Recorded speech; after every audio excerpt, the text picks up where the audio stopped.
Make the colours like Can wash. I have already put it on there, so I'm going to put on a second wash onto here. Okay. And what I'm aiming to do, I'm not really aiming to paint shapes. I am just trying to make him stand out from the water. When I painted him the first time, if you remember, some of him bled into the water. That will become part of the water's reflection. So all I'm trying to do is... Sandra made earlier. Oh wow, cake! Thank you, Pauline. We're only just starting because I made sure that I had a long blurb waiting for you. Okay, so cerulean. I'm using intense violet. I could make a purple, a brown hippo from this. We're going to make him a bit more brown. Okay, and Indian yellow. So, I don't want to lose everything or anything. No, I don't want to lose everything that I've already put on. I'm still using my square brush, but I'm not using, I don't believe it. You had a huge one, didn't you? I'm not using that one, okay? That would be too big. I'm going over the shapes. I'm not painting shapes at the moment. I'm keeping an eye on what's going here. I'm keeping my light. That's my main thing. And I am sort of going around the edges because I'm trying to just make them stand out from the water. But the same as we did in the background, I'm allowing the colours to melt together. So where that's melted together, it's got that purpley colour underneath, it's got the yellow and then the blue. So it makes a totally different colour.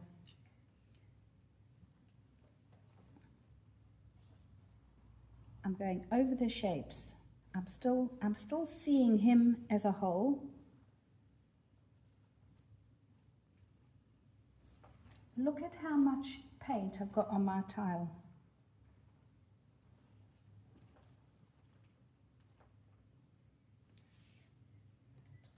And I do not have a lot of liquid on my brush.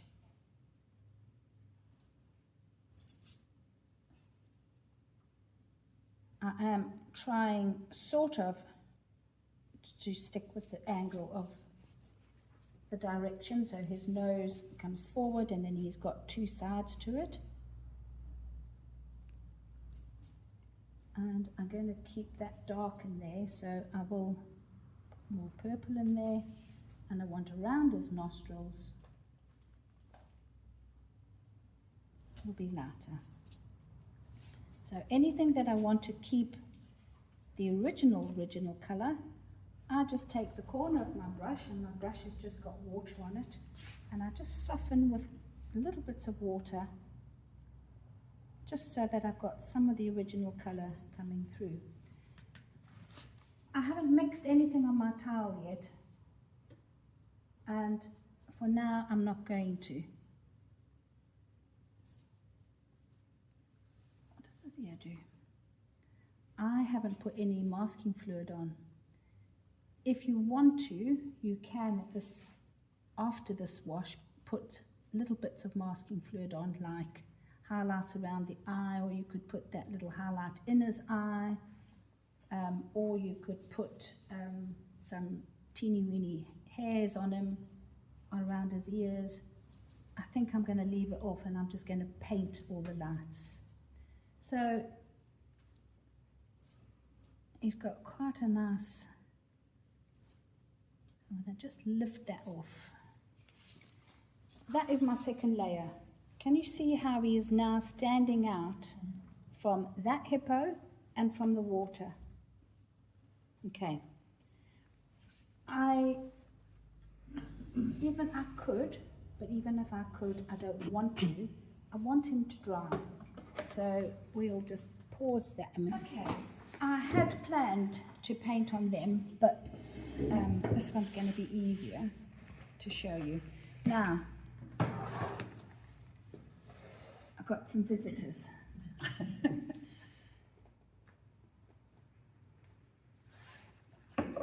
The hardest thing of this is seeing the shapes that are in the hippos.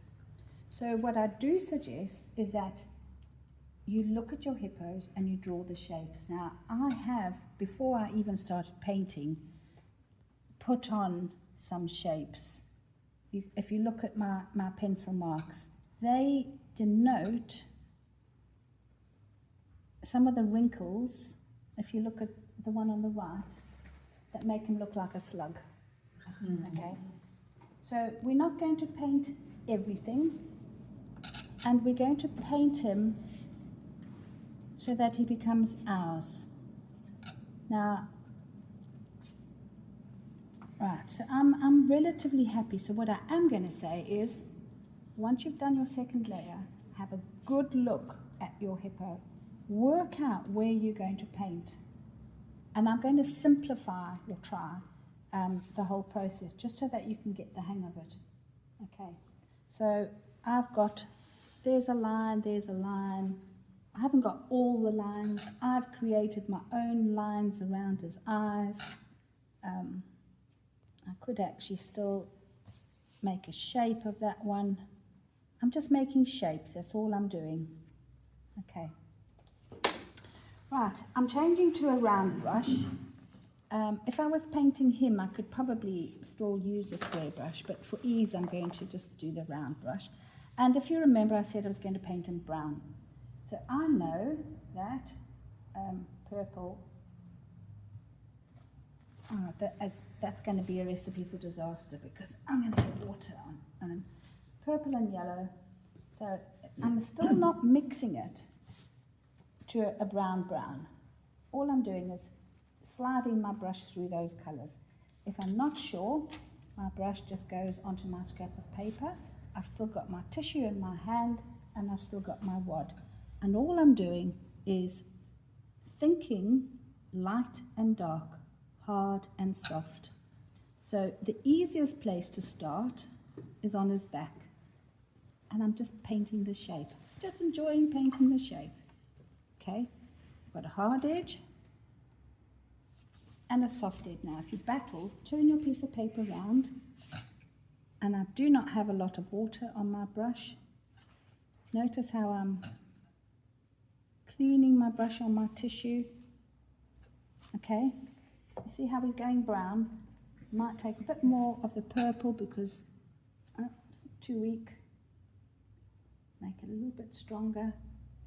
And while that's wet, don't want to do it all the way up. Job done. Okay, that's the first shape. Now, the next shape is going to come there.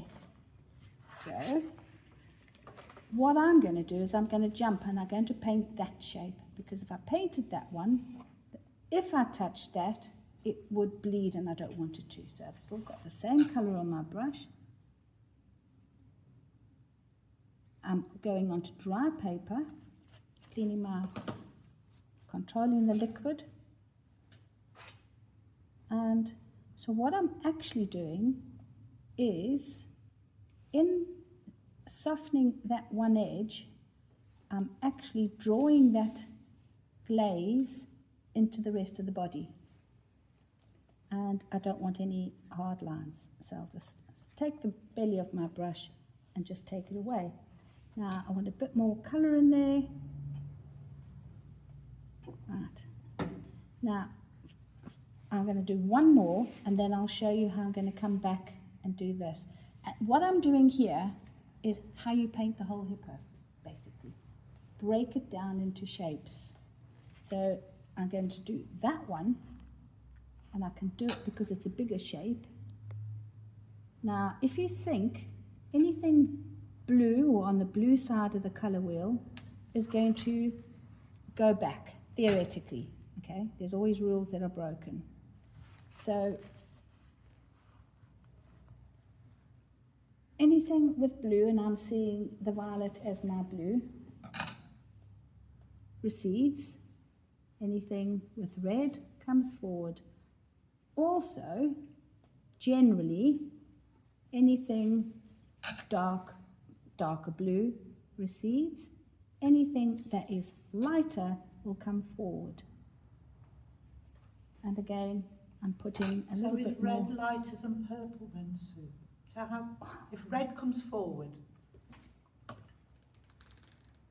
light comes forward, Yeah, so light darker comes close forward. back. Yeah, basically. Yeah. But if there's rules for everything, okay? Yeah. Now, what red are you talking about?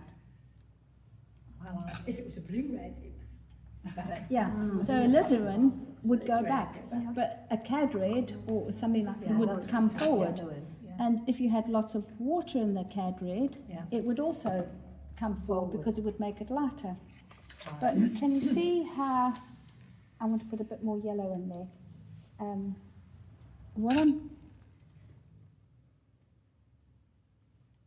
What I've just done, you see how I have actually allowed that shape to come across to that one.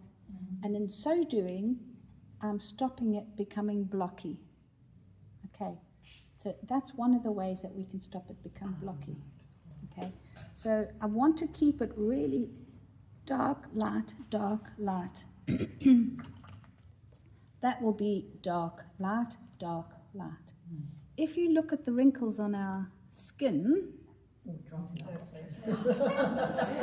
the humps Surely not. or the top of the wrinkle is lighter than the valley. So when you're thinking about painting the fat lumps on the hippo, just think the valleys are darker and the tops are lighter. And that's all you've got to remember. Right, I am going to dry that off.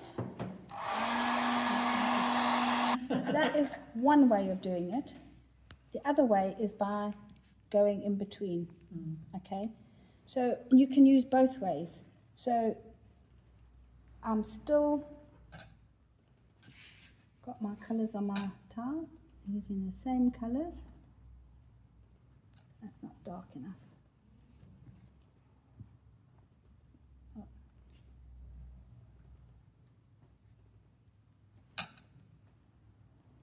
So that one's dry.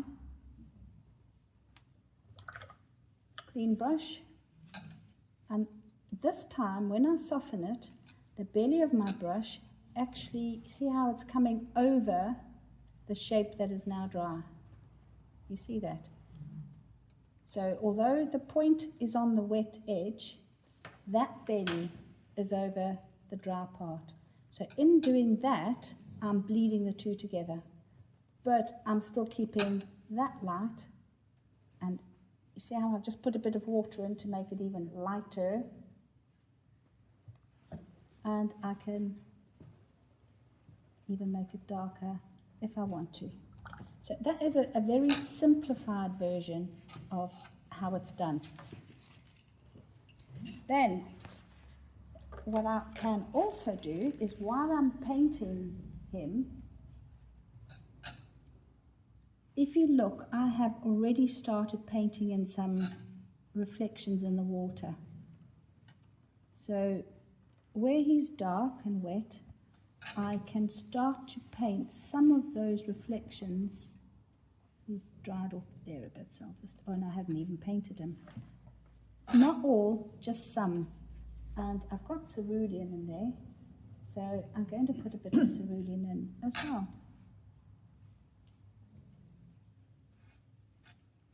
I'm not finishing the water, I'm just starting to get some of those reflections in, like I've done over here. Does that make sense? No, it doesn't. Okay, so because Maggie's asked me to do a bit of the eye, I'm going to leave that because it's wet. So once your paper gets to a wet stage, you've either got to hair dry it dry, or just move to another side, because if you're painting onto damp shapes or damp paper, everything is going to start bleeding together. And it's exactly the same. I have drawn my shapes in, and I'm softening. And I can use any of those colours that I've got. I'm going to have a little bit more blue in there. Now, that's a little bit runny, that blue. Needs to be a little bit thicker, but then I think I might just put a bit of purple in. And I don't want it to touch there.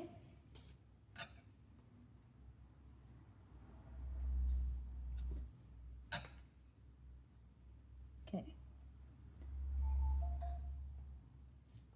I'm going to have a very light eyelid. Now, I could wet the eyelid first and drop it in, but I find I have more control this way. Always light and dark.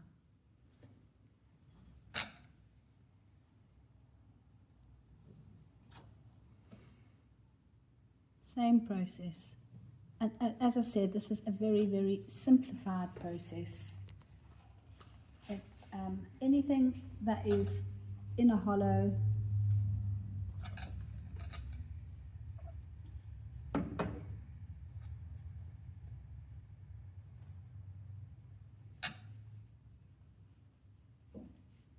you've always got one side that is slightly darker than the other. You see how that's blending together? So that is not finished. I'll go over that again. So each hippo will have at least 5 or 6 layers on, but each layer will be less and less. There was something I was going to, oh yes, I was going to dry it quickly. Can you just, I've got a little sort of triangular piece in there that I'm going to do exactly what you've just said, and I'm just going to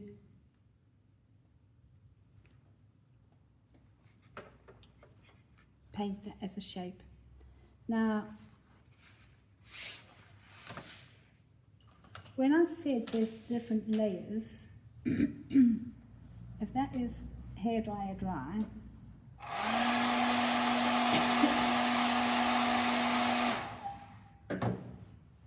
I'm going to go back in.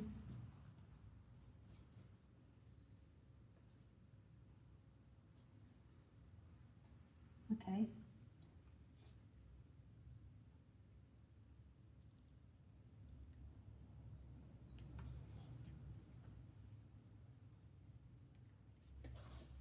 So this time, instead of purple and yellow, I'm actually using the purple and the cerulean. But I'm doing exactly the same thing, but I want those colours to shine through. So when I said I'm not going to paint over everything, I haven't painted over that section of that shape. And then I'll do exactly the same thing again.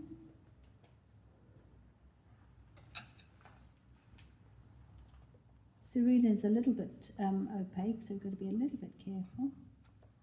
You see how that now looks different to that? It's made it rounder, hasn't it? It's a bit...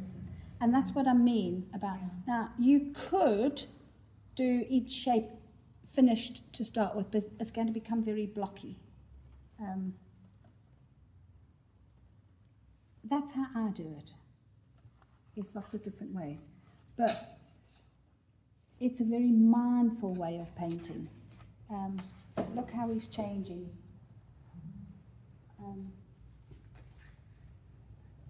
That's very purple. So, and I said he was going to be brown. So when he's dry, if I put yellow over it, he's going to go back to brown. Does that make sense? So basically, with all of these things, that's exactly what I'm going to do.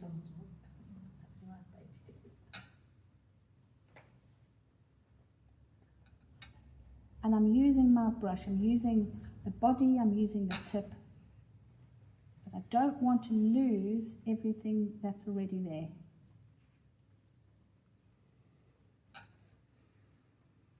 So I've lost that nose, but I can very easily get that nose back.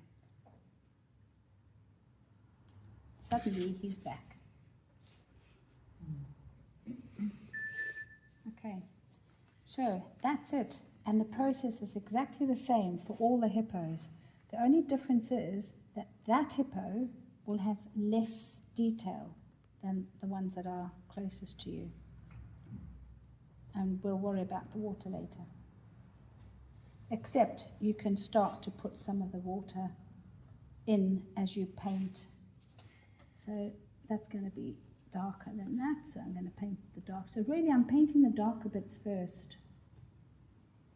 I want that to come down because there's going to be a bit of a shadow. But look at my tile. It's going to be... No wasted paint. There's no wasted paint.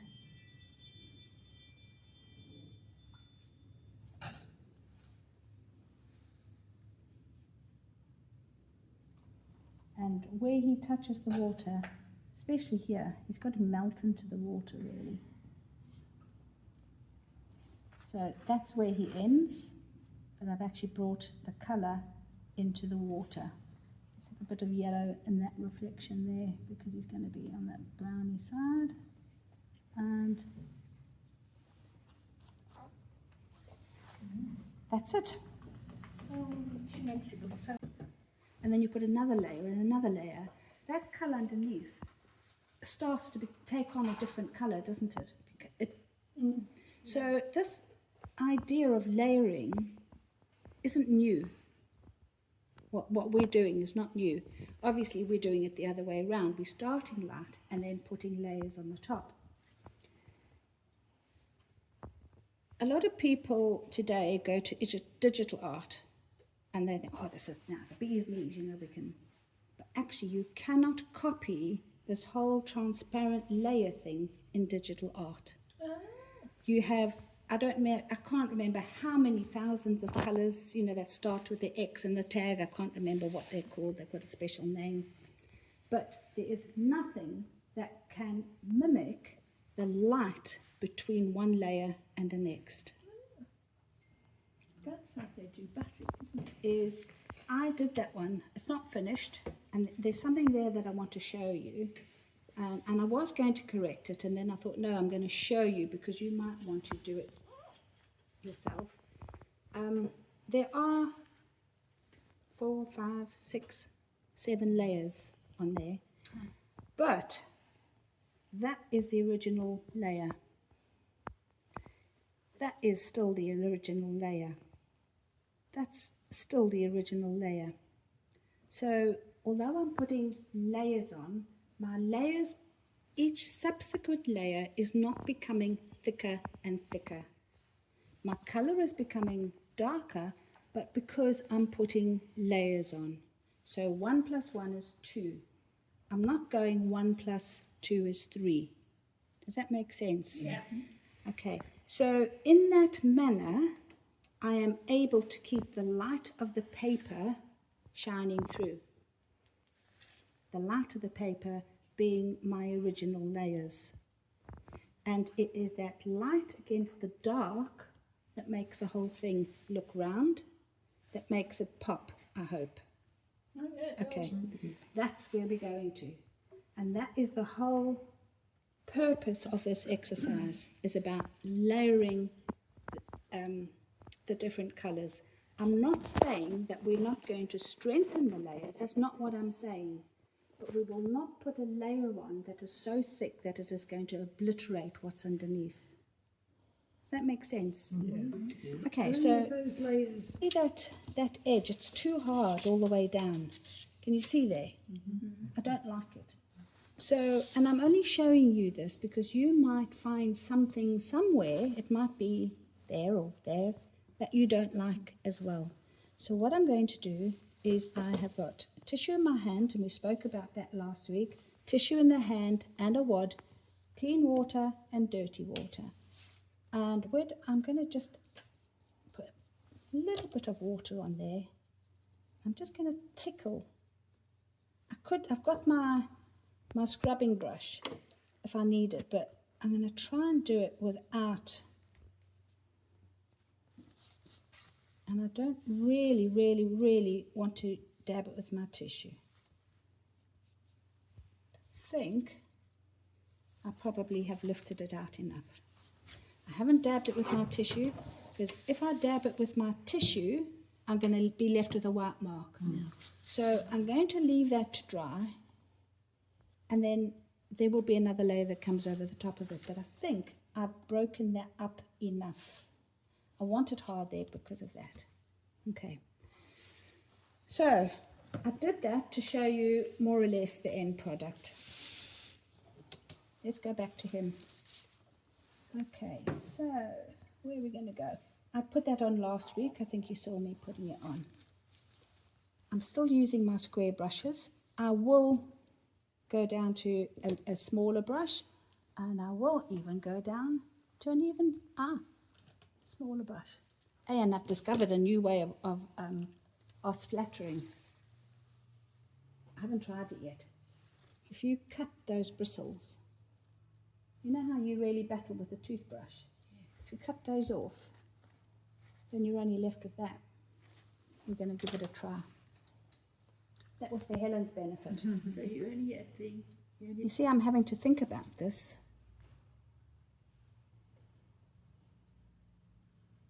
Are you going out of your comfort zone? I am.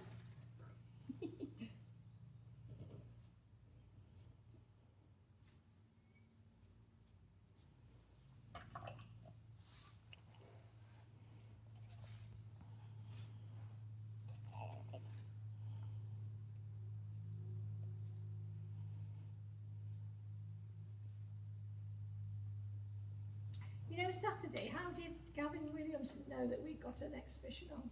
Amanda invited I him. invited him. Oh, well done you. Yeah, I sent him an email. Do you know him or? No, well, he's our MP, Yeah. and I'd actually been in touch with his office regarding our potholes, Oh, and maybe that lad, well, I say he looked a lad to me with him. He lives near Pie Hill Lane, and when you ring up and try and make an appointment, you have to explain why you want to come and see. So I said, well, it's about potholes, and we're really fed up to the back teeth of them. And he says, yes, I know that. I come walking up there. It's awful, you see. And I said, well, that's what I said. Theo or Gavin? No, the helper. Theo. So he said, yes, he'll have an appointment. And I said, well, because all the photos, all the paperwork. So then he gave me an appointment, blame me, about 6 days before the appointment. So I rang him up and I said, I'm not coming moaning to Gavin, you know, because they've done the best. So he said, oh, thank you for cancelling, we can give the appointment to somebody else. So that's the only, so when this came up, I sent him an email, just invited him, saying we were having a humorous look at potholes. And he has been on Facebook, and he's put on Facebook, anybody that has trouble with potholes in my constituency, let me know, and I will contact the council on your behalf. And he has done it. He's really true to his word. So when he emailed back and said, yeah, I'd love to come. And now he's on Facebook saying that he's been to Salt Village. Yeah, That's exactly. it, yes. And it's a nice little video, isn't it? Yes. And then I did the same with Jill Hood, who usually ignores everything. She's our parish councillor. But in her email, I said Gavin Williams had already accepted our invitation, was really looking forward to it. And so she came. That's how they both got to. Yeah. I thought I'd seen him. Yeah. he Oh, she been has been before us. No, Gavin. Gavin, oh right. I think he's a good constituency MP. Yeah. You know, I think he seems to... He used He to was be a good our, sport, wasn't he? used to be our MP, and he was very good at turning out for things. Yeah. I was saying earlier, you know, we've had him up trees with bat boxes and in the river fetching out stuff. I mean, he'd do anything basically. No, but the thing is, he isn't just paying lip service, is he? No, Just, no, he just well, do that's lots of good. things. I think he enjoyed himself. Sue seemed had to him be. painting anyway. Yes, he was here a long time. He was here a long time. Yeah. He was too scared to go because Jill Hood was here, so he wasn't going to go. While she was there. I thought there might be a bit of competition there. Are they different parties? Yeah, she's Labour. Yeah. Oh, well. Can you see what I'm doing while you're all chatting? I'm hoping that you We have are just been watching. watching. At no time has my brush done that on the paper.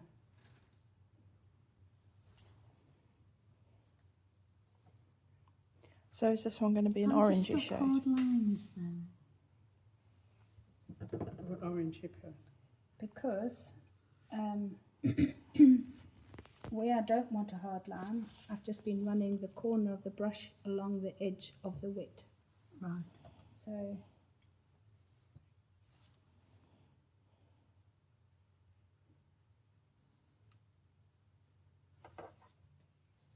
now I actually want a hard line there, but I don't want it there. It's gone.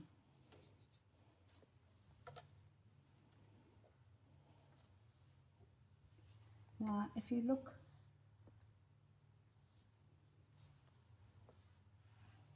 I want light there, so I'm keeping. Okay, so can you see how I've got a hard edge there? Corner of my brush, not a lot of water on.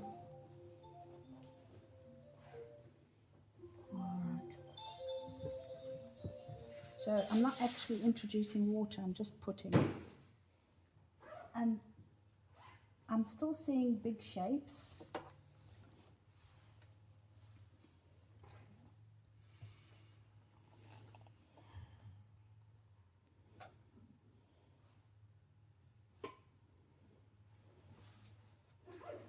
Again, I've got hard edges. I don't mind that one, I don't want that one.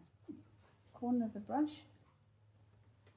Okay, so at some point, probably round about now, I need to start getting a bit more colour in him, or you know, some depth of colour.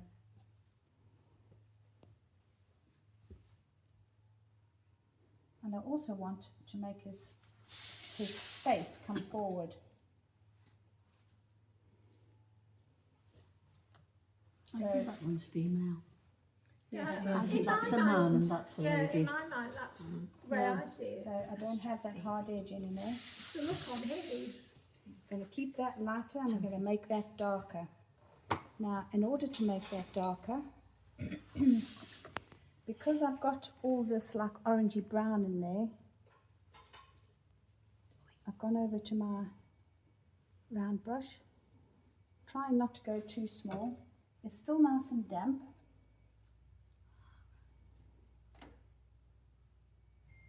That's dry, that's wet.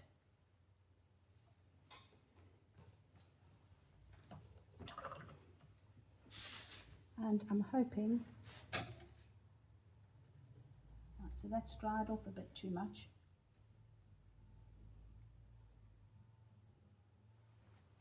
However, I'm not going to panic.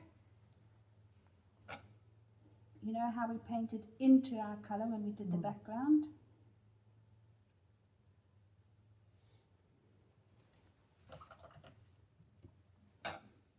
That is not finished. Okay, can you see how I'm building up? But I can still see light through those colours. I haven't blocked out all the light. Okay, so let's go back and have a look at some of these creases. How do we make these creases stand out? Now, I'm going to make them brown, so I'm going to mix an orange. And I'm going to add blue. Okay. And you can either wet the shape with water, or you can do it this way. I prefer to do it this way.